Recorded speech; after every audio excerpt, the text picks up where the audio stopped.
Okay. Chapter 18, verse 20.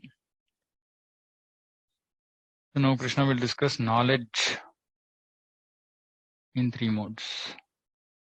Sarvabhuteshu yenaikam bhavam avyayamikshate avibhaktam vibhakteshu tatjnanam vidhi satvik vidhi tat satvikam. That knowledge by which one undivided spiritual nature is seen in all living entities. Though they are divided into innumerable forms, we should understand to be in the mode of goodness. So there is one undivided spiritual nature. Okay, let's read the purport. A person who sees one spirit soul in every living being, whether a demigod, human being, animal, bird, beast, aquatic, or plant, possesses knowledge in the mode of goodness. One spirit soul. Why only one spirit soul? Because spirit soul is part and parcel of Krishna. There are no different spirit souls. They're all qualitatively one. In all living entities, one spirit soul is there, although they have different bodies in terms of their previous work. As described in the 7th chapter, the manifestation of the living force in every body is due to the superior nature of the Supreme Lord. Meaning that this living force is present in a body because the Supreme Lord has facilitated this, has allowed this to happen. Thus, to see that one superior nature, that living force in every body, is to see in the mode of goodness.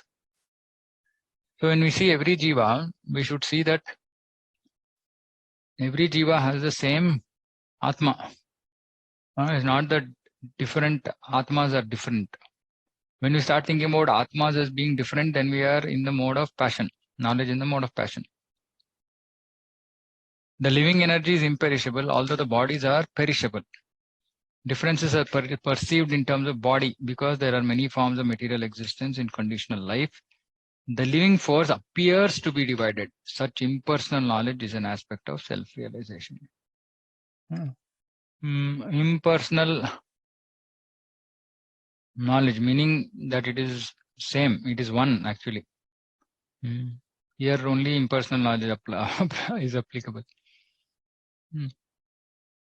So there's only one Atma. Bro, I have a doubt. Which Atma is being talked about here? Is it super soul? Because our individual souls are different, right? Individual souls are still qualitatively one. Oh, we are talking about quality. Yeah, it is the same thing. No, that is why we say we are one with the Supreme Lord. Doesn't mean that we are quantitatively one. We are all coming from the same source, right? Which is why the whole spiritual world is actually Krishna. Whole material world is also Krishna. Yeah. See, that is why there is who sees one spirit soul in every living being. Now, Paramatma anyway is the same. Now, Atma also. See, Atma though has been separated eternally, they're just separated, right? But qualitatively, they are the same. Yeah. So that is why he's saying, though they are divided into innumerable forms. Right? So living entities have multiple forms. They're divided into innumerable forms. But those forms is just because we've chosen to get those forms. But there is an undivided spiritual nature. That is why here nature is there, no? Yeah. Quality. So here he explains the other part. Pritatvena tu yagnanam nanabhavam pritakvidhan veti sarveshu bhuteshu tadgnanam vidhi rajasam. That knowledge by which one sees that in every different body there is a different type of living entity. Understand to be in the mode of goodness. See, that is why type means what?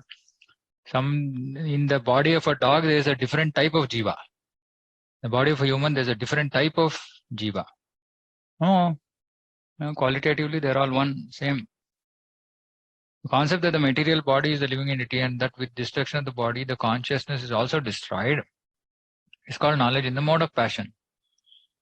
So if it becomes different, then Prabhupada is saying when you think about that there are different types of living entities, that means that consciousness will also get destroyed, because now in the next body that we acquire, which will be a different type of body, then there has to be a new type of jiva. So that means that the soul is also dying. According to that knowledge, bodies differ from one another because of the development of different types of consciousness. Otherwise, there is no separate soul which manifests consciousness. So this is this theory, mode of passion. They think that there is no separate soul. It's all developed, consciousness developed based on the body, and body itself here. The body is itself the soul. There is no separate soul beyond the body. According to such knowledge, consciousness is temporary, or else there are no individual souls, but there is an all-pervading soul, the Paramatma, which is full of knowledge, and the body is a manifestation of temporary ignorance. So there are various interpretations of this theory, or beyond this body, there is no special individual or supreme soul. Prabhupada is saying there are multiple conceptions. All these are considered in the products of mode of passion. Generally, this concept that body is different, but the soul, nature of the soul is same because it is qualitatively one with Krishna, and that is goodness. Anything else, this is passion, ignorance anyway. Next verse he says they don't even know. Yattu kritsna vadekasmin karye saktam ahetukam atatvarthavadalpam cha tamasam udaratam. That knowledge by which one is attached to one kind of work as all in all, without knowledge of the truth. No, they don't know anything about all this. They're not bothered about the soul, body, and all that. They're just engaged in work. And even that work without knowledge of truth, and which is very meager. That work is also not some, I think that is getting adjective for work, very meager, is said to be in the mode of darkness. The knowledge of the common man is always in the mode of darkness because every living entity in conditional life is born into the mode of ignorance. One who does not develop knowledge through the authorities or spiritual injunctions has knowledge that is limited to the body. So when one has knowledge limited to the body, he is just engaged in work. That's all. He is not concerned about acting in terms of directions of scripture. For him, God is money and knowledge means satisfaction of bodily demands. So we can understand the whole world has knowledge in the mode of ignorance. Such knowledge has no connection with the absolute truth. More or like knowledge of ordinary animals. Knowledge is eating, sleeping, mating, defending. Such knowledge is described here as in mode of darkness. In other words, knowledge concerning spirit soul beyond the body is called knowledge in the mode of goodness. Knowledge producing many theories and doctrines by dint of mundane logic and mental speculation is product of mode of passion. Knowledge concerned only with keeping the body comfortable is said to be in the mode of ignorance. So clearly Prabhupada has separated. So knowledge concerning Atma Gnan is mode of goodness, and producing many theories, all kind of theories about Atma and Deha is mode of passion, mental speculation, and those concerned with just body, they don't even bother about the soul. It is knowledge in the mode of ignorance. Niyatam sangarahitam araga dveshatakritam aphala prepsuna karma yattat satvikam uchyate. Now he is talking about action. Now knowledge, next action, then doer. That action which is regulated and which is performed without attachment, without love or hatred, without desire for fruitive results, is said to be in the mode of goodness. So being equipoised without love, hatred, etc. is in mode of goodness. And importantly here, it is regulated activity, not whimsical activity. Regulated occupational duties as prescribed in scriptures in terms of different orders, varnashrama, performed without attachment and therefore without any love or hatred, performed in Krishna consciousness. for satisfaction of the Supreme. Now, that is because Varnashrama is meant for pleasing Vishnu only. So, Prabhupada has added for the satisfaction of the Supreme. And without self-satisfaction or self-gratification are called actions in the mode of goodness. So then one can question saying that, because if it is then for satisfaction of Supreme, why is it not bhakti? That is because this is just karma. This is still karma, and this will become karma yoga when it gets connected. Bhakti is only Navavidha bhakti, directly actions of 9 methods of devotional service is only bhakti. Anything else is karma or gnana with some yoga. Okay. Yettu kamepsu na karma sahankarena vapuna kriyate bahulayasam tadrajasam udahratam. Action performed with great effort by one seeking to gratify his desires and enacted from a sense of false ego, mode of passion, which is the nature of work in the material world pretty much. Great effort, gratify desire, enacted from a sense of false ego. Anubandham kshayam himsam anapekshacha paurusham mohadharabhyate karma yattattamasam uchyate. That action performed in illusion, disregard of scriptural injunctions, without concern for future bondage or for violence or distress caused to others, said to be the mode of ignorance. So Kali Yuga is a combination of passion and ignorance, because disregard is there, so it is ignorance, but it's also done with great effort, so it is passion. One has to give account of one's actions to the state or agents of the Supreme Lord called Yamadutas. Irresponsible work is destructive because it destroys the regulative principles of scriptural injunction. It is often based on violence and is distressing to other living entities. Such irresponsible work is carried out in the light of one's personal experience. It's called illusion. Personal experience means that no consideration of scriptures. And all such illusory work is a product of mode of ignorance. I think it's easy to understand. Any questions? Action in 3 modes is clear, I think. Okay. Mukta sango naham vadi dhrityutsaha samanvitaha siddhya siddhyor nirvikaraha karta satvika uchyate. One who performs his duty without association with the modes of material nature. Now this is kartru, performer of work. Without association with modes, without false ego, with great determination and enthusiasm, without wavering in success or failure, this has to be a worker in the mode of goodness.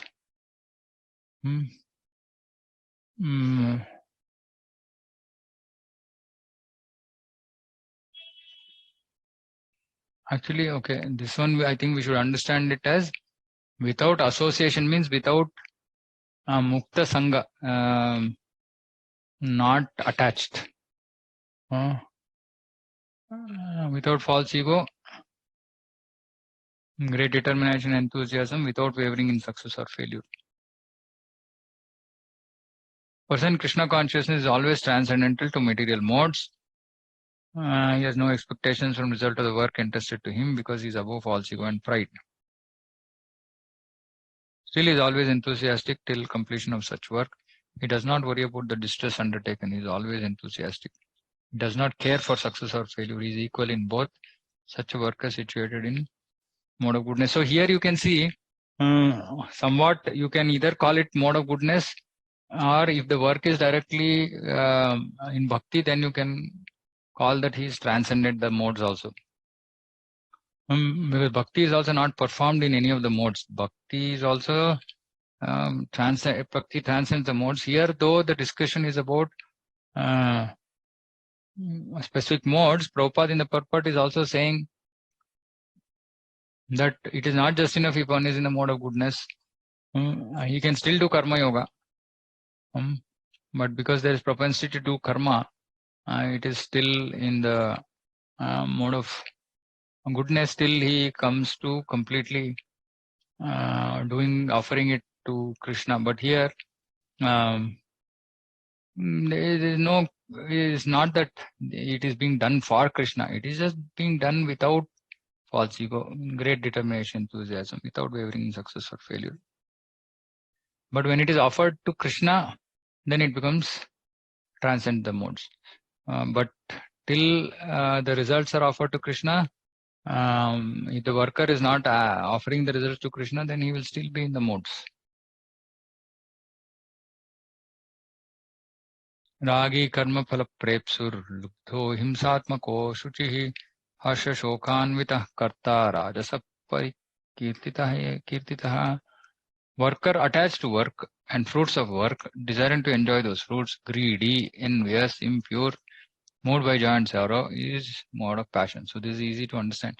Passion and ignorance are easy to understand. All the goodness, more description of modes of goodness, Prabhupada kind of mixes it with Krishna consciousness, so it becomes confusing sometimes. Person is too much attached to certain kind of work or result because he's too much attachment for materialism or earth and home, wife and children. Such a person has no desire for higher elevation, simply concerned with making this world as materially comfortable as possible, generally very greedy, thinks that anything attained by him is permanent, never to be lost, is envious of others, prepared to do anything wrong for sense gratification. Therefore, such a person is unclean, does not care whether his earning is pure or impure, very happy if his work is successful, very much distressed when his work is not successful. Such is the worker in mode of passion. Again, most people are in the mode of passion. अयुक्त प्राकृत स्तब्ध शठो नैष्कृतिको लसः विषादी दीर्घसूत्री च कर्ता तामस उच्यते. Worker who is always engaged in work against the injunctions of scripture, materialistic, obstinate, cheating, expert in insulting others, lazy, morose, procrastinating, is said to be in the mode of ignorance.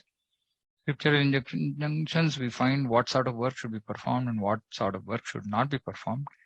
Those who do not care for these injunctions engage in work not to be done, and such persons are generally materialistic. They work according to the modes of nature, not according to the injunctions of the scripture. Such workers are not very gentle, and generally they're always cunning and expert in insulting others. And this we see at work. People just don't care. They just want to get stuff done, that's all. They're very lazy. Even though they have some duty, they do not do it properly. Not all of them. Again, there are different types of people in mode of ignorance also. So they procrastinate, therefore they appear to be morose. And they procrastinate. Such workers are situated in the mode of ignorance.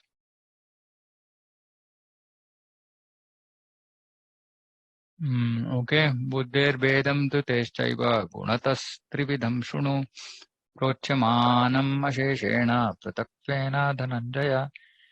Now please listen as I tell you in detail of the different kinds of understanding and determination. So this is very, very important. Action, worker, knowledge, we understand. Okay, knowledge is anyway theoretical. We understand Atma, body, all this. Action, we know that we should not do anything in the mode of passion, ignorance. That also is easy to understand. If we do in the mode of goodness, then we become a worker in the mode of goodness. So that's also easy to understand. Now this is a practical application.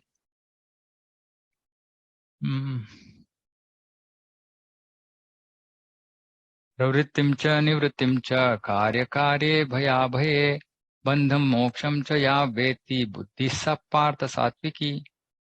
That understanding by which one knows what ought to be done and what ought not to be done, what is to be feared and what is not to be feared, what is binding and what is liberating, is in the mode of goodness.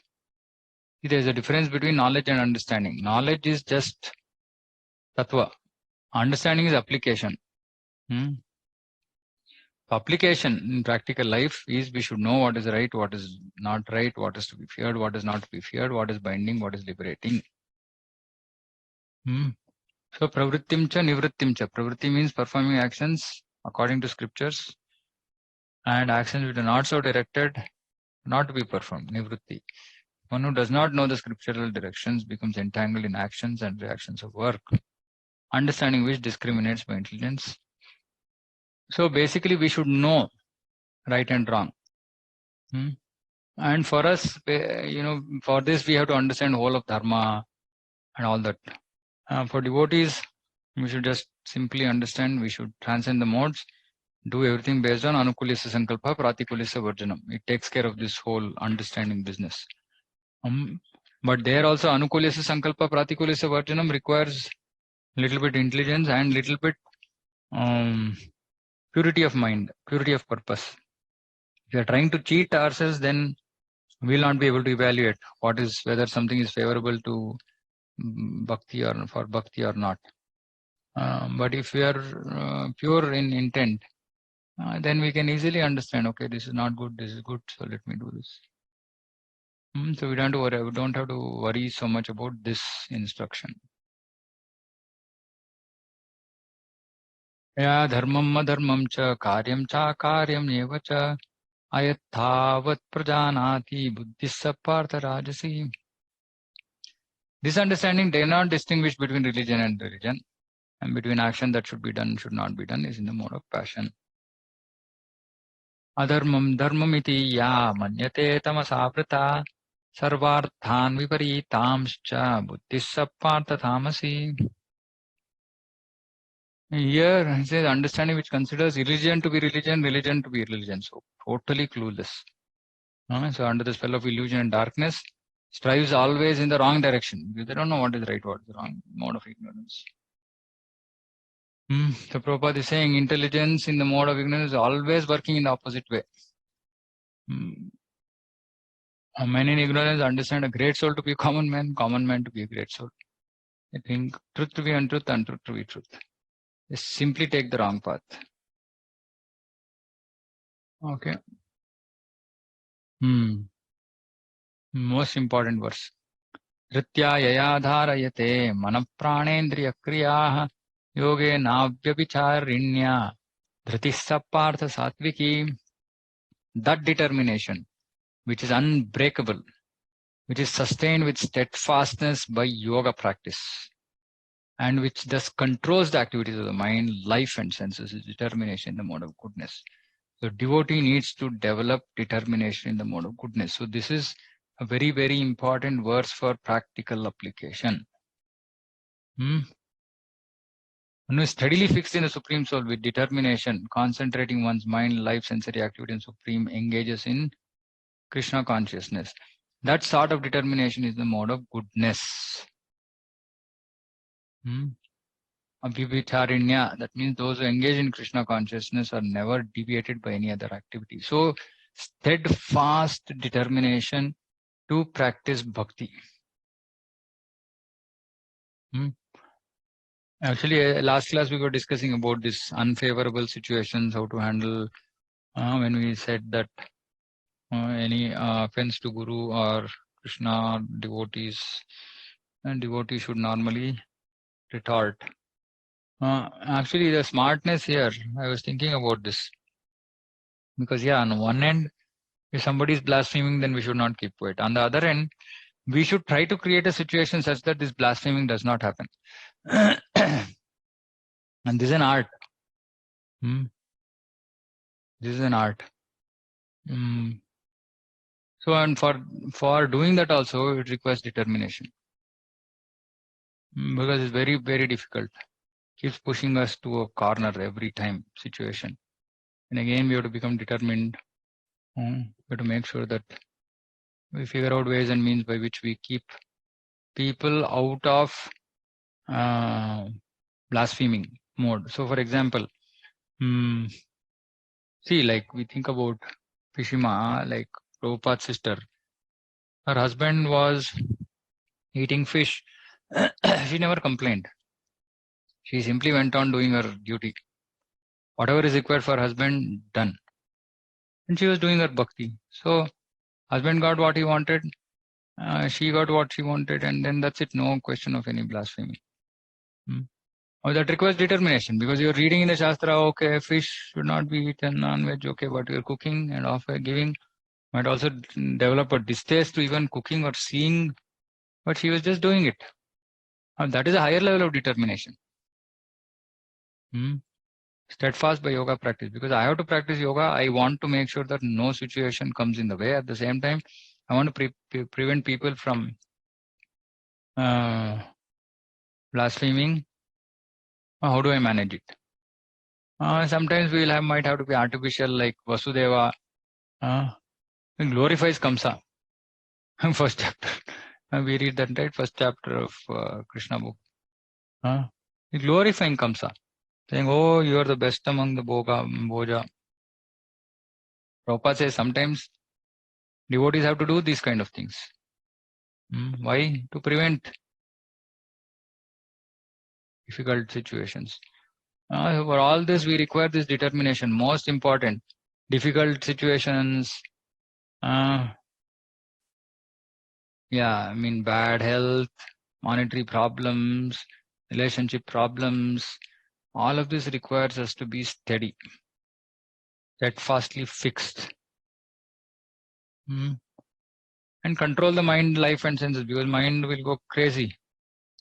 But to control, saying that no, it is not Krishna conscious. So I want to get fixed in Krishna consciousness. So I'll manage everything such that situation becomes conducive. Actually, this is very, very important. Just contemplate on this. By going aggressive, we are not going to achieve anything in any situation. Again, I'm going back to Vasudeva and Kamsa. Vasudeva first, he became angry. He held Kamsa's hand, saying that, I'm also a Kshatriya. I also know how to take out my sword like that. But suddenly his intelligence came in. And he said, no, this is not going to help. I have to use higher intelligence. Because Kamsa cannot think. Kamsa is his bodily platform. So then he goes to more, he thinks from an intelligent way, and he, appreciates. He's like glorifying Kamsa at that time. He becomes calm. He's able to think clearly. He comes up with a brilliant solution. Right? Just think about it. Your problem is not with Devaki. Why are you killing her? So with her children, I will surrender everybody. Now, he did not think at that time, oh, when son is born, oh, what should I do? How will I protect? No, he just said, current situation I have to overcome. That's it. Future, Krishna will take care. So this fearlessness also is determination. That's also mode of goodness. The most important verse. Actually, each and every aspect of our life, we should apply this. Then we can remain fixed. True, I have a question. When we say determination, right, it looks very artificial that once by its own strength has to do this steadfastness, right? Because ultimately we don't have any strength. So is it acquired due to? No, why we don't have strength? Why we don't have strength? In the sense that we are under the influence of modes, right? And sometimes mode of ignorance is heavy. No. Devotees should not be thinking like this. Devotees should never think that we are in the control of the modes. We might be in the control of the modes, but we are in the shelter of Krishna. When we have come into the center of Krishna, we going under the modes is our desire to go under the modes. And that requires determination, not to succumb to situations. See, if all this was if nothing was there in our hands, then what is this? I mean, Krishna is playing fun with us. Just put us under the modes, and then he's seeing the fun. ऐसा नहीं है ना, तो free will है. To apply free will, what do you require? You require determination. Yeah, but sometimes we forget, right, that we are in the shelter of Krishna. Like that forgetfulness is there. We remember, oh yes, we forgot Krishna at this moment. So my point is that I think Prabhupada is speaking in particular about remembering Krishna, right? And that is the determination we are talking about. So everything, no, remembering Krishna is the first level. You have to remember Krishna. But even after remembering Krishna, we might not be able to apply it. See, determination is all across. I'm saying this is just meditate on this determination business. Okay.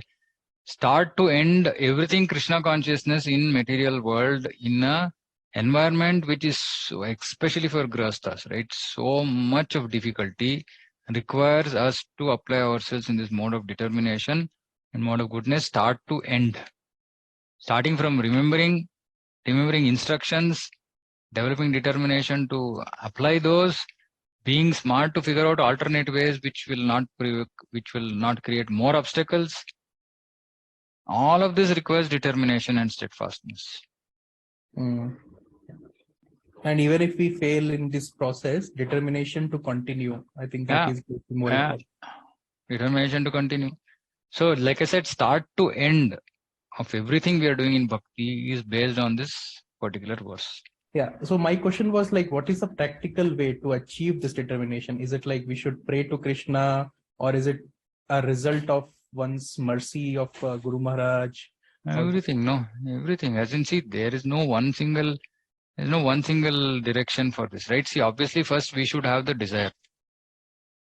We don't have the desire, saying that, so for example, if we are in a difficult situation and I don't intend to really solve that, I don't want to solve it. Krishna will not bother. We will not pray. Nothing will happen, right? First thing is for us to understand what is right, what is wrong. Okay, this doesn't seem to be okay, but okay. If I go in this way, this is going to create more problems. No, wanting to solve that problem in a way that will be favorable to Krishna consciousness is the first level. Then we think now based on Guru Sadhu Shastra. So we've heard so much of Shastra, we'll think, okay, if this situation happens, this is what I should be doing. Okay, this is clear from the Shastra, this is what I should be doing. Then we think, okay, first time we try, okay, this has to be done. But we are not able to apply. Second time we try, we're not able to apply. Then we'll surrender to Krishna, saying, Krishna, you please give me strength. I have tried, but I'm not able to overcome this. I fall at Krishna's feet. Then when we pray for mercy, mercy will come from Guru, from Krishna, everybody. But then we will not have determination. What I've seen in my own practice is lack of this determination to stay away from trouble. We succumb to the situation. That is our main problem. Actually, not getting mercy is the easiest. If you just beg for it, Krishna, Guru will give the mercy. Sometimes Krishna will hold back to see how determined we are. He'll hold back. And that is if we want pure devotional service, this life, no more waste of time, and we are completely fixed. Krishna might not immediately bestow at times. That also requires determination. And that we continue tattenu kampa susamikshamana, that we wait for Krishna's mercy. Krishna, I have only you. Please give me mercy. Suffer. Keep waiting for mercy. Brahma says such a person becomes the rightful heir to enter Vaikuntha. Again, determination.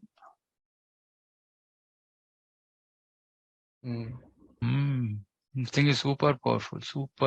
I mean, this is one of the earliest verses I got stuck onto, saying, boss, if this is not there, then I'm not going to make any progress. Yeah.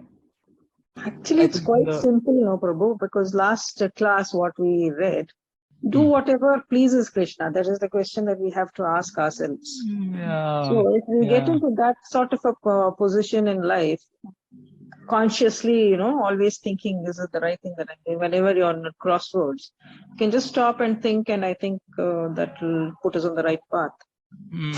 But it's the whole thing is, your mind is clear, you're able to do this, which means possibly maybe you're in the mode of goodness, so it makes things very easy. For people who are stuck in mode of passion and ignorance, who are still trying to practice bhakti, there are a lot of challenges. It's not so easy. Sometimes And it's also like this, each of us have our own anarthas to overcome. Some of the easy ones, like say, okay, don't drink tea, coffee, okay, done. No determination required. We just dropped it like a hat, right? But then as we make progress to deeper and deeper anarthas, we go into deeper aspects of our own self, which we don't even know exists, which will, uncover itself later and pose such huge challenges. I mean, I'm facing this. I know what this is. Okay. I mean, there could be one or two things which will really hold us back badly. One example is just attachment on keeping this body alive. How many of us here are attached to keeping this body alive? You want to keep the body alive? Attachment.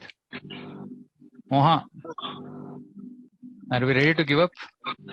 Give up body? It's not so simple. Krishna is saying, yeah, this body is temporary. Why are you worried? You are Atma. There are deeper and deeper. I mean, today where we are, yes, when we just look at things from a practical perspective, we'll feel like, okay, it's fine. But when we enter the next level of, purification, we get stuck badly. Attachment to body, attachment to health, attachment to money. For example, tomorrow everything is taken away. Whole money is gone. Can we think what we will do? Or, I mean, you've seen so many people, their relations just, unfortunate one accident, gone. I mean, see, we at a very, I mean, day-to-day kind of level, we can understand, okay, I should not do this, that's fine. But when we get into those deeper attachments that we have, from which we have to get out, we have to get out of these attachments. Then determination is required. Otherwise, we will fail miserably. And even with determination, we will fail miserably. Like Prabhu is asking, then obviously we completely depend on mercy of Guru and Krishna. But we try. We put some effort from our side to whatever extent is possible. While it might sound simple, it's not so simple. If it is simple for somebody and they're able to get over all these temporary attachments to body, relations, money, etc., amazing. I mean, you're really blessed. You're a great soul. You're already, you're on your way back, right? And nothing can stop you. But most of us are not at that level. We struggle. I think one observation can be applied as what Prabhupada wrote in the earlier verse, right? That the enthusiasm doesn't stop until the task is done. Maybe that can be applied here, that even if we fail in our attempts repeatedly, we should still have determination with enthusiasm and try, right? Maybe that. I mean, all these things are so theoretical. Why am I saying so theoretical? Because, okay, how many who here have experienced, we don't have to get into details, any problem beyond 1 or 2 years, same problem, consistent problem. Those could be, Yamini Mataji, I'm just muting you because there's some background noise coming there. Any problem which is consistently remained with you and will remain. So you can just lift your hand. You will understand what I'm speaking. Right? I lift my hand. I am experiencing something consistently, irrespective of my how much ever determination, how much ever enthusiasm. It just breaks me down at times. Madhurya Mataji, Krishna Prabhu, Prabhu. So when we go through these things consistently over and over and over and over and over and over and over again, what really helps? All of this just becomes theoretical exercise. What helps there? What helps in those situations? Who can answer?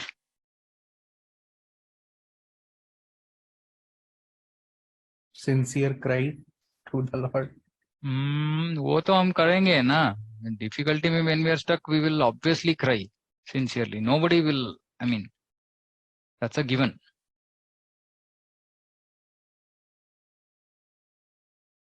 Someone who can help what to do in that situation. Association. Okay, this is the only thing which can get us out. Why? Because that enthusiasm would have dried up in us. The determination would have dried up in us.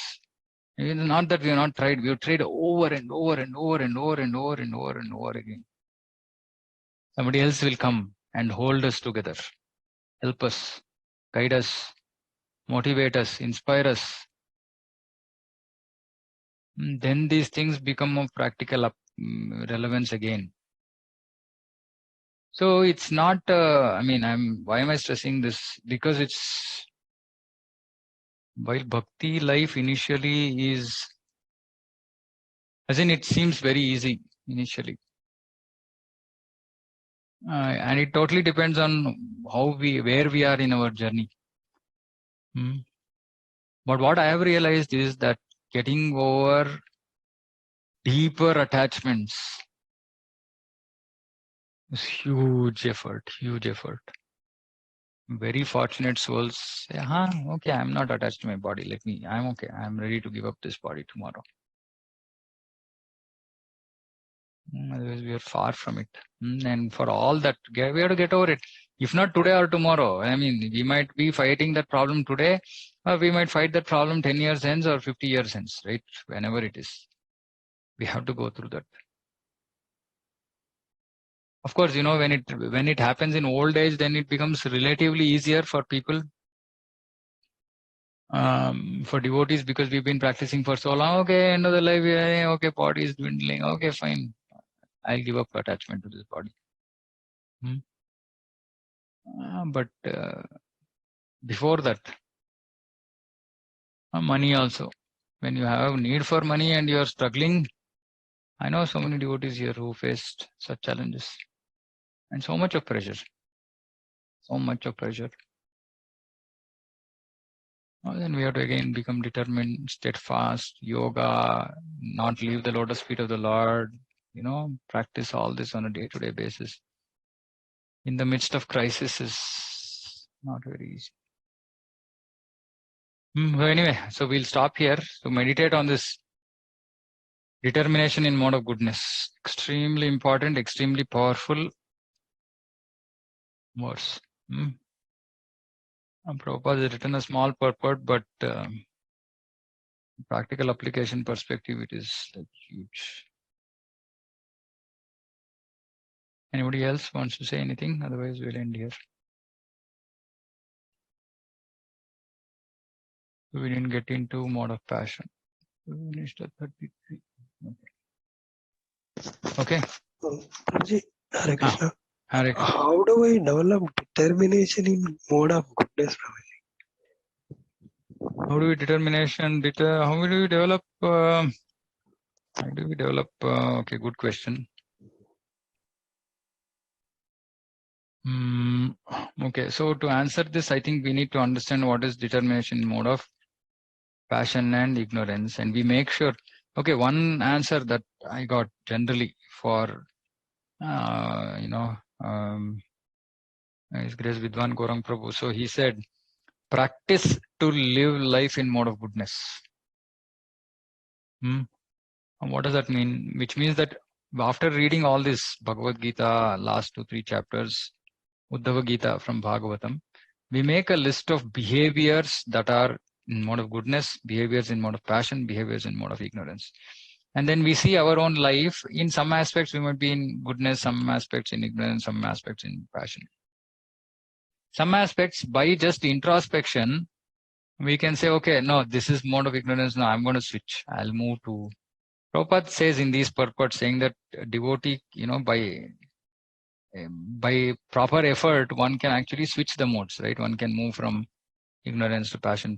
And of course, we are chanting. The whole idea of chanting is we have to get spiritual strength, which will help us transcend these modes, right? So by doing bhakti, because we are not doing this single, as in it's not in silo.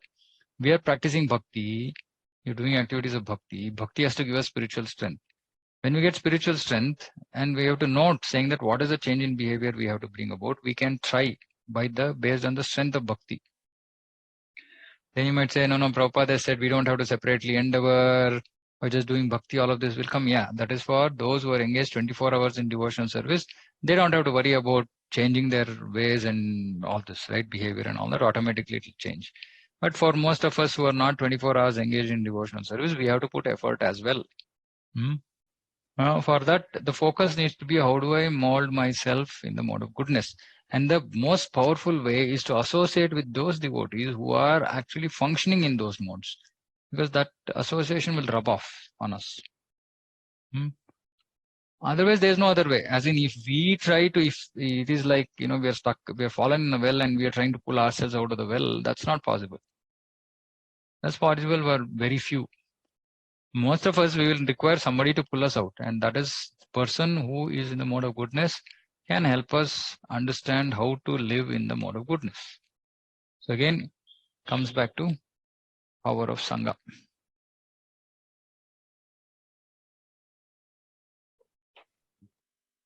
Okay. Hare Krishna. Any other thoughts? Okay. Panchakalpatarubhyascha kripa sindhubhyo cha patitanam bhavanebhyo vaishnavebhyo namo namaha. Anantakoటి Vaishnava Veta Gaura Bhakta Vrinda ki jai, Jagat Guru Srila Prabhupada ki jai. Hare Krishna. Okay, Hare Krishna. Hare Krishna. Dandavad. Thank you very much, everybody. Hare Krishna. Hare Krishna, Prabhu. Hare Krishna. Dandavad. Hare Krishna.